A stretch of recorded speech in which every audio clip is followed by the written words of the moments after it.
السلام علیکم ورحمۃ اللہ وبرکاتہ۔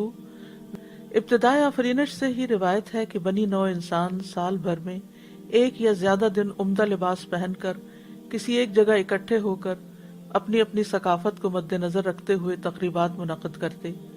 کسی نے اسے مہرجان کہا، کسی نے یوم الزینہ، اور کسی نے فرعون سے یوم نجات کو اپنی عید کا نام دیا۔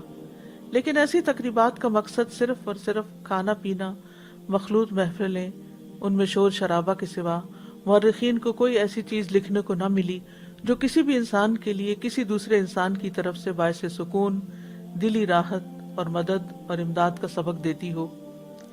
یہ اعزاز اگر کسی بھی تہوار کو حاصل ہے تو اسلامی تہوار یعنی عیدین ہے۔ سنن نسائی کی روایت میں ہے کہ انس بن مالک کہتے ہیں کہ زمانہ جاہلیت میں عربوں نے سال میں عید کے 2 دن مقرر کر رکھے تھے جن میں وہ کھیلتے اور خوشی مناتے تھے۔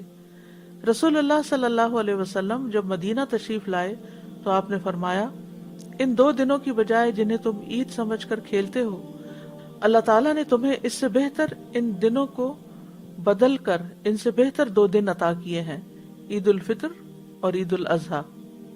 گویا کہ رحمتوں، برکتوں اور عبادت سے بھرپور رمضان المبارک کے آخری دن کا سورج ڈھلنے کے ساتھ ہی اللہ تعالیٰ مسلمانوں کے لیے خوشیوں بھرا ایک اور چاند طلوع کر دیتے ہیں، جس کے ساتھ ہی مسلم امہ نئی امنگیں، نئے جذبات اور نئی منصوبہ بندیاں لے کر آسمان دنیا پر نوزائیدہ چاند کو دیکھنے کی سنت پر عمل کرتی ہیں، اور یوں اس کے ساتھ ہی عید الفطر کا آغاز ہو جاتا ہے۔ ناظرین کرام، اس مرتبہ عید الفطر گزشتہ عیدوں سے مختلف انداز میں بالکل الگ تقاضوں کے تحت منائی جا رہی ہے، مگر بندہ مومن ہمیشہ اپنے خالق حقیقی کی رضا میں راضی رہتا ہے۔ اس عید پر خصوصاً ان رشتہ داروں کا، پڑوسیوں کا، سفید پوش خاندانوں کا خیال رکھیے جو کاروبار کی بندش اور نقصان کی وجہ سے آج تنگ دست ہو گئے ہیں۔ جس قدر ممکن ہو ان کی مدد کیجیے۔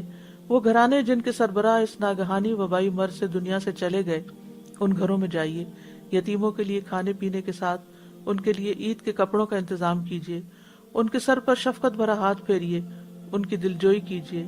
جس حال میں بھی اللہ تعالیٰ رکھے اس میں راضی رہیے اور اسی پر ترغیب دیجیے۔ اپنے خالق و مالک کو راضی کیجیے۔ یہی تو رمضان کے ثمرات ہیں۔ اللہ تعالیٰ ہمیں توفیق دے کہ ہم اپنے مالک کی رضا حاصل کر سکیں، آمین۔ صحابہ کرام عید کے موقع پر جب ایک دوسرے کو ملتے تو کہتے، تقبل اللہ منا و منکم، اللہ تعالیٰ ہم سے اور آپ سے کی گئی نیکیاں قبول فرمائے۔